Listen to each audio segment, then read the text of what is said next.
Bonjour à toutes, bonjour à tous. Je voulais faire un petit clin d'œil donc à Louis, parce qu'il a donné cette référence. Et vous voyez, Louis, on a les mêmes lectures. Comme quoi les grands esprits se rencontrent, tout à fait modestement. Texte divin mis sur téléchargement le 31 juillet 2011, il s'est avéré qu'il fait partie de The Secret Doctrine de H.P. Blavatsky, republié en 1938 par Theosophical Publishing House, Adyar, à Madras, en Inde. 2867 pages en PDF, disponible également si vous le demandez, ou si vous préférez la version livre, vous pouvez vous la procurer sur à la Fnac, Amazon, partout où vous le souhaiterez. Ce sont des livres rares, ils ne sont pas donnés à tout le monde, pas par rapport au prix, c'est pas ça, mais il faut avoir une certaine ouverture d'esprit pour pouvoir y accéder. J'ai enfin compris pourquoi le Vatican et la franc-maçonnerie en sont à décrier viralement la théosophe Blavatsky qui ouvrait la voie à la vraie spiritualité sans muselière. Je vous rappelle que Rudolf Steiner, qui pour moi est mon maître, même si certains de mes amis proches ne sont pas en accord avec moi sur ce sujet, mais ça n'a pas d'importance, faisait partie également de ce mouvement d'ouverture spirituelle. Réveillez-vous, frères et sœurs. L'approbation d'une nouvelle doctrine par la majorité des habitants de la Terre est l'unique événement susceptible de fonder le monde moderne et supprimer les dangers qui les menacent. Leur mission est de donner à un rassemblement au-dessus de toutes les structures existantes. Leur mission est de donner vie à un rassemblement au-dessus de toutes les structures existantes. Ce mouvement légitime représente la seule chance de survie, et en faire partie signifie se joindre à la tentative de mettre en sûreté des êtres trop affaiblis pour réagir, même devant un danger mortel. Les êtres des plans supérieurs ne tolèrent aucun acte juridique pour relier entre eux les membres d'une famille. Ils estiment que seul l'amour doit assurer les liens de ceux qui vivent ensemble. Ils n'appliquent aucun règlement concernant le nombre d'adultes qui composent la famille. Les liens conjugaux imposés aujourd'hui sont une création des autorités religieuses d'abord, des pouvoirs occultes ensuite, des pouvoirs politiques finalement, pour maintenir les populations sous leur tutelle. Texte essentiel, nécessaire, pour chacun d'entre vous.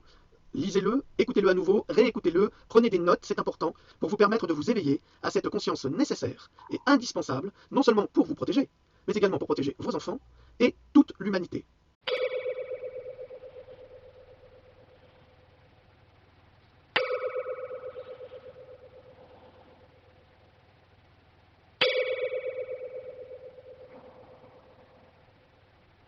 Moi, je lis et je fréquente l'école Steiner depuis de nombreuses années. J'indique également que suivre un enseignement distribué par d'autres, faire sa scolarité dans une école Steiner, n'est pas nécessairement suivre la parole exacte du docteur Steiner.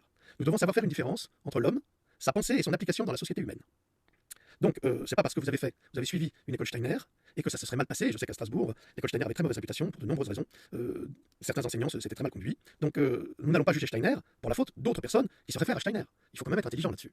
Si je rejoins Pascal Trefengui sur sa juste analyse sur les sociétés théosophiques et satanistes, on oublie que Rudolf Steiner, malgré sa puissance spirituelle, malgré son génie absolu, dans de nombreux domaines, parce qu'il était à la fois peintre, sculpteur, musicien, architecte, il était également philosophe, et un philosophe complet, qui parlait plusieurs langues, qui lisait le grec et le latin couramment. Donc nous avons affaire à un érudit. Avant d'attaquer le Dr Steiner, j'encourage ceux qui regardent mes vidéos de le lire et de tenter de le comprendre, car c'est un homme d'un autre temps. Et quand je dis un autre temps, ça a un double sens, c'est-à-dire que c'est un autre temps parce qu'il est du 19e, 20e, mais aussi parce qu'il appartient à aucun temps. C'est un homme qui a brisé les barrières spatio-temporelles. Et Rudolf Steiner est également le principal représentant du terme éveillé, et qui toute sa vie a tenté d'éveiller ceux qui souffrent pour leur permettre de voir enfin la lumière au bout du tunnel. L'éveillé, c'est celui qui répondra « je suis mon propre juge ». Quelque part, les êtres souverains aujourd'hui sont, d'une certaine façon, l'application de tous les principes de Steiner. Alors, ce que j'ai écrit, je suis navré que Pascal Trefengui ne le voit pas et se limite à l'associer à des monstres dont il s'est séparé et qui l'ont certainement empoisonné, car il les mettait en lumière. Car à devoir entendre de telles sottises, ces personnes finiront par m'accuser de satanisme parce que je respecte Rudolf Steiner comme un fils respecte son père. Nous avons parlé précédemment des démêlés de Madame Blavatsky avec le docteur Franz Hartmann. Nous venons de voir comment, au début de 1913, et à propos de l'affaire Alcyone, Rudolf Steiner, secrétaire général de la section allemande de la Société théosophique, se sépara entièrement de Madame Besant. Donc, ce qu'il dit là, et qui est important, c'est que Rudolf Steiner était secrétaire général de la section allemande de la Société théosophique, et qui s'en est séparé. Et Steiner faisait tout de même partie de la Société théosophique et publiait à travers la Société théosophique ses conférences depuis déjà une quinzaine d'années. D'autre part, certains auteurs parmi eux, Madame Blavatsky, alors elle c'est une personne très étrange, ce sont des attaques, des vengeances qui montrent que ces soi-disant philosophes ou théosophes qui sont là pour apporter des bienfaits à l'humanité ont des travers humains tout aussi déplorables que ceux qui ne sont pas des philosophes. Steiner dit qu'il apporte une science spirituelle. Pourquoi? Parce que Steiner a été en contact avec les esprits, les âmes, depuis l'enfance. Les satanistes se sont rapprochés de lui pour profiter de son aura. Et lorsqu'il s'est détaché d'eux, car il a été incapable de les remettre sur le droit chemin, ils ne lui ont jamais pardonné et l'ont assassiné. Je déclare souvent que les nazis l'ont assassiné en 1925, 7 ans après la Grande Guerre, la guerre 14-18. Les nazis n'existaient pas en effet, pas tels que nous les connaissons. Mais en revanche, les sociétés théosophiques se sont rapprochées des idées nazies et ont soutenu le nazisme. Ce que le public ignore est que durant la période du développement du nazisme en Allemagne, il existait des dizaines de loges maçonniques s'inspirant des mouvements ésotériques avec une forte tendance à la magie noire. Si vous voulez défendre Blavatsky, vous pouvez, moi je ne la défendrai pas. Parce que pour moi, c'est une personne dangereuse et effectivement portée vers la magie noire et les courants sataniques. Mais on peut en parler, mais c'est très complexe. C'est très complexe. Il faut faire une conférence sur Blavatsky, même sur Rudolf Steiner. C'est lire une quantité d'ouvrages et expliquer les ouvrages et ensuite faire une conclusion. La science moderne, la technologie, la science et la mathématique, comme le dit Steiner dans cet ouvrage, ce sont les armes des arimaniens, c'est-à-dire des diables. Ils vont se spécialiser dans la science. On a un homme là extraordinaire qui est en train de mettre en place les bases d'une philosophie, l'anthroposophie, pour aider l'homme à s'améliorer. Où est l'esprit satanique?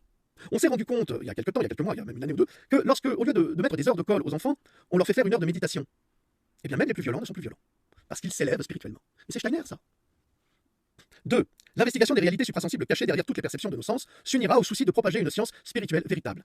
Propager une science spirituelle véritable. Ça veut dire que déjà là, il dit que les théosophes, donc les diaboliques, n'ont pas une science spirituelle véritable, que ce sont eux qui se sont trompés de chemin.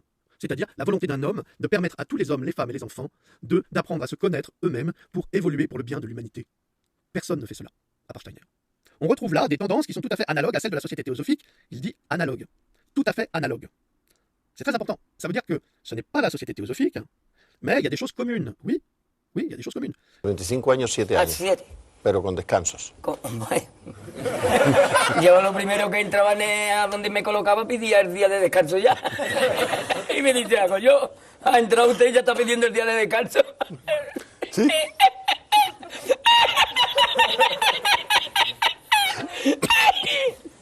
Y me llama el cocinero.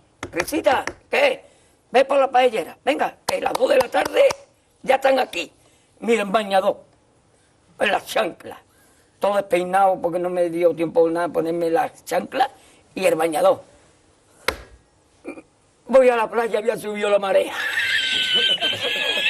Jesús.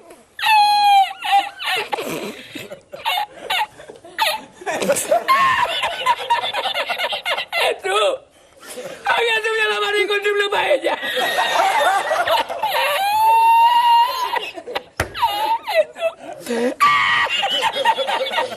Y la encontré porque estaba la paellera agarrada metida entre las piedras de Chipiona, del faro. Y cuando entro en el restaurante me ve el cocinero con una paellera y a ver toda la vez de paellera.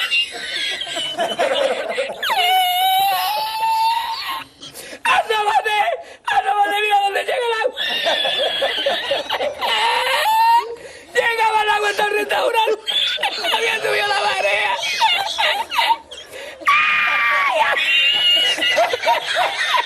Jesús, hay que hacer ahora con los 2 sacos de arroz. ¡Ay, llama para Sevilla! ¡Llama a Sevilla que traigo paella!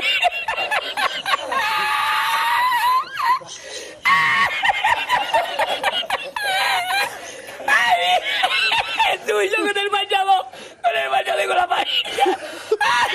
¡El cocinero! No veas, para Sevilla. Y al último, que cuando ya salió la bien de regla, estamos llorando los dos. Me cobró el tío la paella. Me cobró a 500 metros la paella. Y ya no fui más. Me fui andando a coger los amarillos hasta hoy.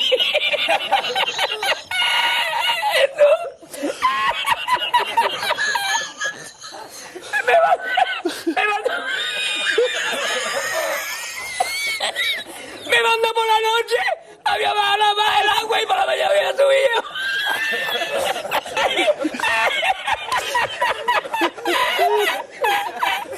Y ya no otra vez más la cocina. Ya aborrecí la cocina. Ay, ay, ay.